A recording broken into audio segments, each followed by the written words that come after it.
What up, WeHo? This month, the city of West Hollywood celebrated Valentine's Day. We hope you found that special someone, whether it's a man, a woman, and in some cases, both. Welcome to WeHoTV News.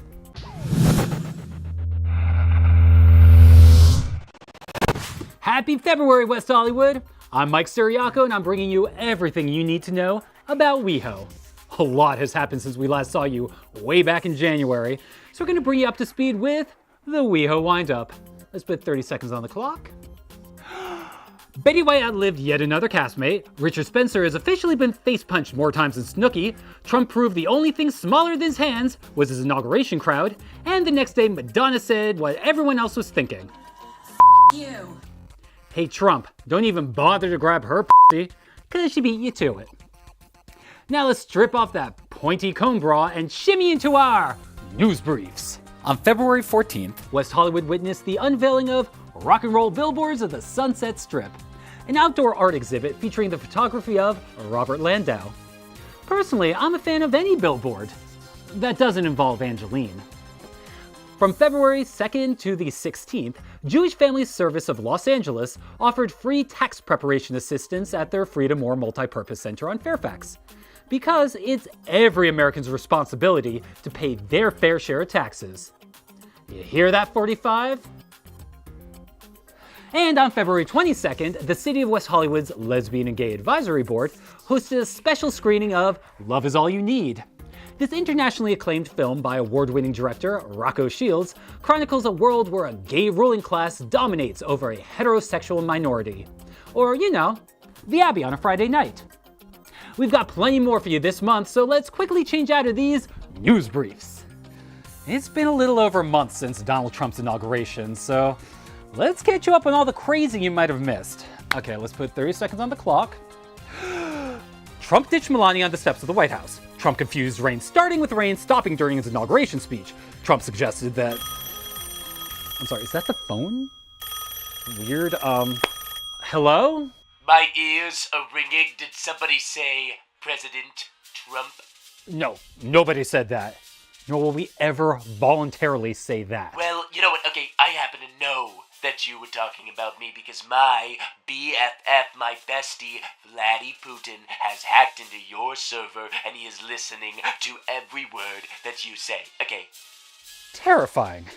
Anyway, we got a lot to cover on today's show. Bet you're gonna talk about my bigly winning executive order, which, let me stress, it is not a Muslim ban. It is a travel ban against Muslims. Okay, so you mean that thing the U.S. Ninth Circuit Court of Appeals has ruled to continue blocking because it was deemed discriminatory? I'll see them in court.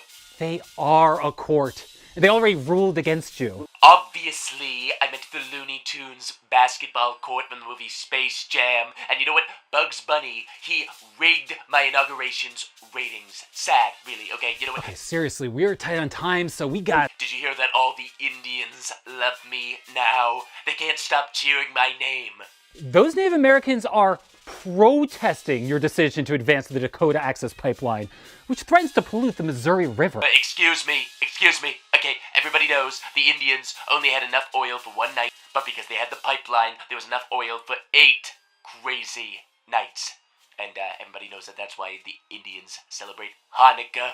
I don't even know where to begin with that. Hey, Mikey, you know what else was huge? Did you see me tell off that loser kangaroo guy? Oh, wait. Are you referring to your conversation with Malcolm Turnbull, Prime Minister of Australia? One of our country's biggest allies that you insulted? If you ask me, he deserved it because I once called Australia to see which way their so-called toilets flush, and they tried to kick me with a giant boot. Blasphemer! It is bad enough you've undermined our democracy, threatened national security, and isolated us from our allies, but nobody, I mean nobody, rips off The Simpsons on our show. Who do you think you are? Seth MacFarlane? Get out! Now that the Tangerine Terror is gone, we can safely go to our girl Asher Rodriguez, who's putting the V back into Valentine's Day. Take it away, Asher. The current political climate has created an environment of resistance. Many have taken to the streets, Well, the city of West Hollywood, with the help of its Women's Advisory Board and Transgender Advisory Board, are making their voices heard at the Vagina Monologues. We are being attacked on so many different levels, and this play really, I believe, helps people understand the importance and how despicable violence against women is, how it is just systematic, and it happens all over the world, and it happens here in America all the time. Created by Eve Ensler in 1996, the play addressed the shame, repression, and denial associated with the word vagina. This is my angry vagina. My vagina is furious. She needs to talk, and since she can't, I will translate. And the Vagina Monologues tell stories of women all over the world, shares their experience of being in their body and what their experience as a woman in this world is like to them. I think is especially powerful about the monologues as a group is that they're not just about one person's experience, they're about the relationships they have and other people in their lives. So there's just such a cross-section of different women being represented in the piece. There's a monologue about someone that they knew or their relationships with other people, and I think there's so many relatable moments in these monologues. Over the years, the Vagina Monologues has been used as a rallying cry for activists around the world. Ensler's experiences inspired her to create V-Day, a global movement to stop violence against women and girls. You are so beautiful, Lisa. You're elegant, deep, and innocent and wild. You saw that there? It was like you read my palm. The first all-trans production of the play was performed in 2004, and Ensler gathered stories and dialogue from the group and created the theatrical monologue, They Beat the Girl Out of My Boy. And I represent the trans contingent here for the Vagina Monologues. We're in a monologue called They Beat the Girl Out of the Boy, and there are 5 trans women, and we are sharing our story. It's an experience that I feel should be shared, and I feel privileged to have the opportunity to share that voice. To smell like my mother, her sweet aroma lives in my hair, on my hands and my skin. I'm Asher Rodriguez for WeHoTV News. Thanks, Asher. Now let's continue this theme of bold women. She was warned. She was given an explanation. Nevertheless, she persisted. This was the defense of Mitch McConnell, the Senate Majority Leader / Tootsie Pop commercial icon, when he silenced Senator Elizabeth Warren during a debate over Attorney General nominee Jeff Sessions. But Senator Yertle McTurtle wasn't just muzzling Warren, but also Coretta Scott King. Warren was reading from a letter Ms. King wrote in 1986 urging Congress to block the appointment of Jeff Sessions for federal judge.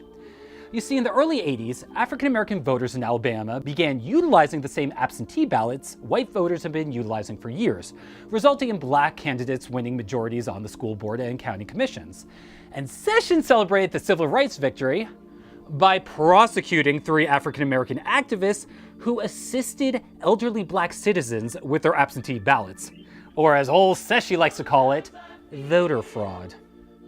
Said Ms. King, anyone who has used the power of his office as United States Attorney to intimidate and chill the free exercise of the ballot by citizens should not be elevated to our courts.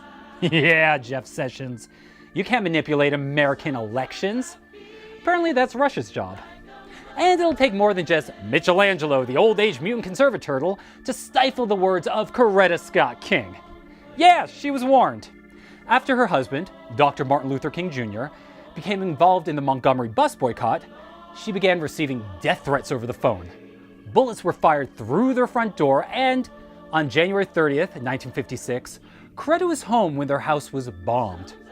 When her father suggested she move in with him for the sake of her safety, she insisted on staying at her husband's side to continue fighting for civil rights. She was given an explanation. On April 4th, 1968, Coretta received a phone call from Reverend Jesse Jackson explaining that her husband had been shot for preaching about peaceful racial coexistence. Still, she persisted. After Martin's death, Coretta thrived as a civil rights leader in her own right, advocating for not only African Americans, but also the LGBT community. In 1983, she urged the amendment of the Civil Rights Act to include gays and lesbians. And in 2004, 2 years before her death, Coretta publicly denounced George W.'s proposed constitutional amendment banning same-sex marriage. Oh, W. When it comes to the worst American president of the 21st century, you get the silver medal. So yeah, Mitchy Mitch, you can try to silence the words of Coretta Scott King, or Elizabeth Warren, or the 3 million Americans who didn't vote the Legion of Doom into the White House. Still, we persist. We go now to Eddie Robinson, who's going to school us on some WeHo history. I'm Eddie Robinson, WeHoTV News. The city of West Hollywood continues to mark the anniversary of the Sunset Strip Curfew Riots, and as a part of that, we had the opportunity to talk with cultural historian Dominic Priori, author of Riot on the Sunset Strip, Rock and Roll's Last Stand in Hollywood. When the original Trocadero, Ciro's, and Macombo clubs all closed, and the action from those clubs moved out to Las Vegas said to all the Frank Sinatra, Dean Martin type entertainers, if you want to play the Sands or the Sahara or whatever, your contract says you can't play Los Angeles. So all these clubs were basically empty and not doing very good business. Here comes the Beatles, and here comes a bunch of kids forming bands. Within a year, a lot of solid things were happening.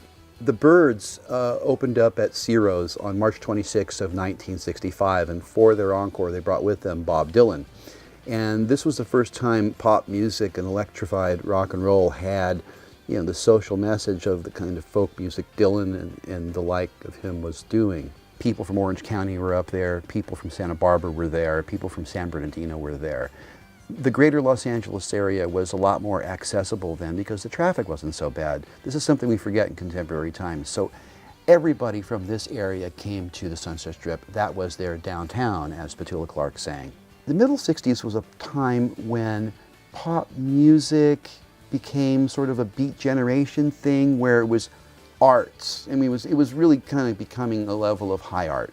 Between March 26th of 1965 and November of 1966, it was a tremendous scene, but when Andy Warhol brought the Velvet Underground to the Trip, there was a lot of crazy stuff going on stage, and the police closed down that show, and that began harassment at the teenage nightclubs. A handbill was brought in by a kid who drew it up saying, let's do this demonstration at Pandora's Box. And the owner of the coffee house said, I think this has merit. And before you know it, everybody on the Strip knows what's going on. Finally, on the radio, disc jockey on KBLA, Humble Harv, says, don't go down to the Sunset Strip tonight because there's going to be a demonstration there.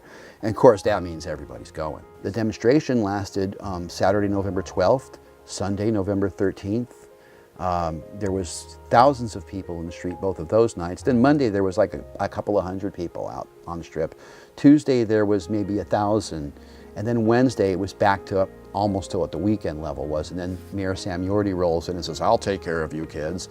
And then I think the following Monday, you know, the opposite was true. He had this thing where they closed all the clubs, the special meeting. The thing that actually happened was at 10 o'clock there was a curfew.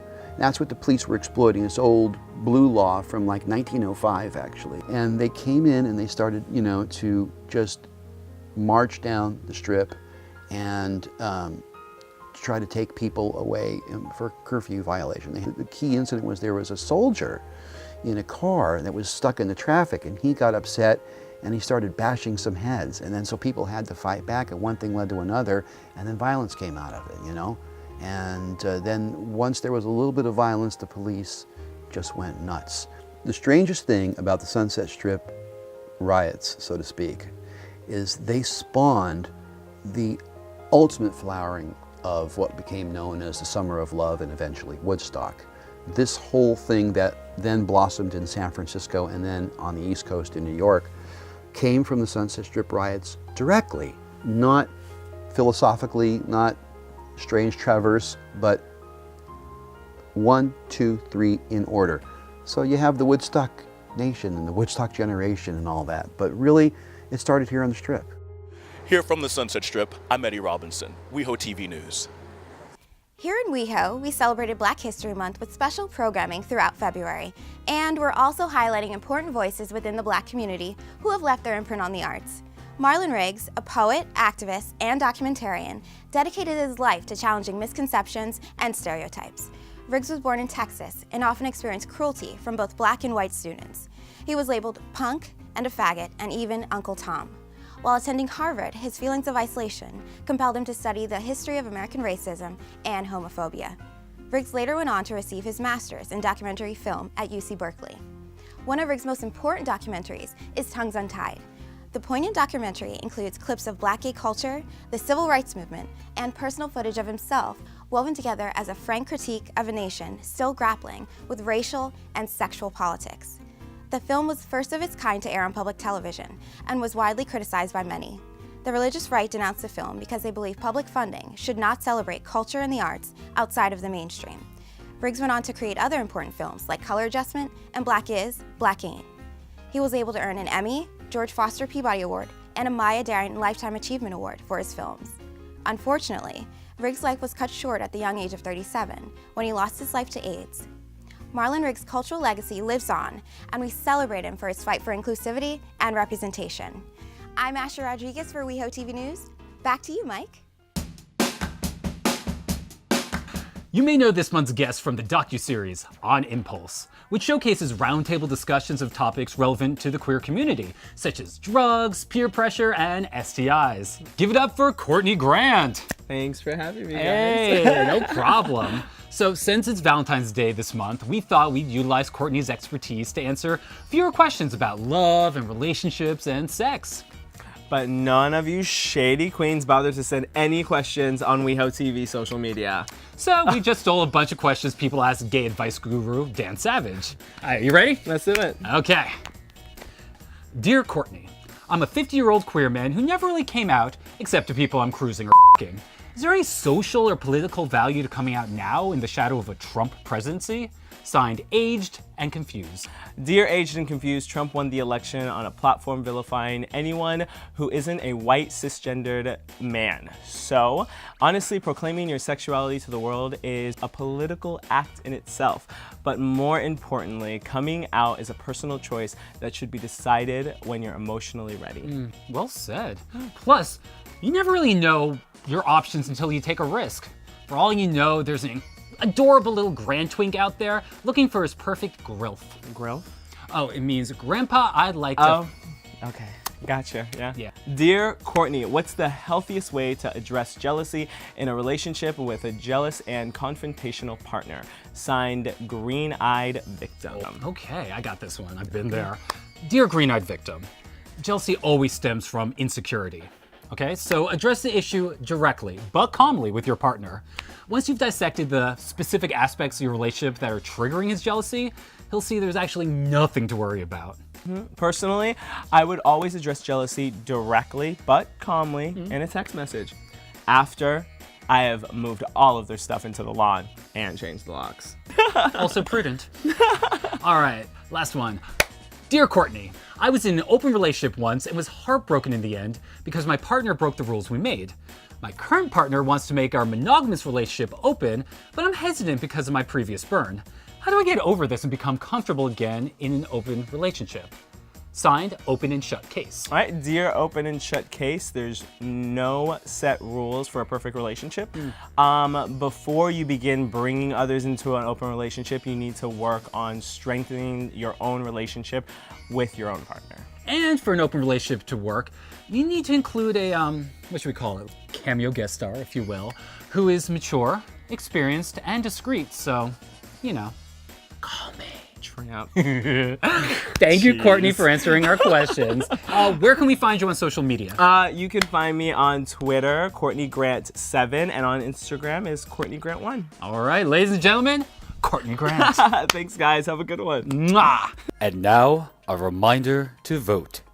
The City of West Hollywood's municipal election takes place on Tuesday, March 7th, where voters will elect 2 members of the West Hollywood City Council. And remember, this election is consolidated, which means that it's being conducted by the LA County Registrar Recorder / County Clerk. So, this year, no fancy live coverage on election night from WeHoTV, since the ballots are going to be counted way over in Norwalk. So, if you're watching this before March 7th, get out and vote! You can drop off your vote-by-mail ballot at West Hollywood City Hall, too.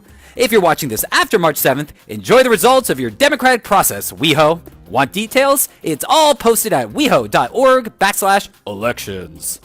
That's it for this month.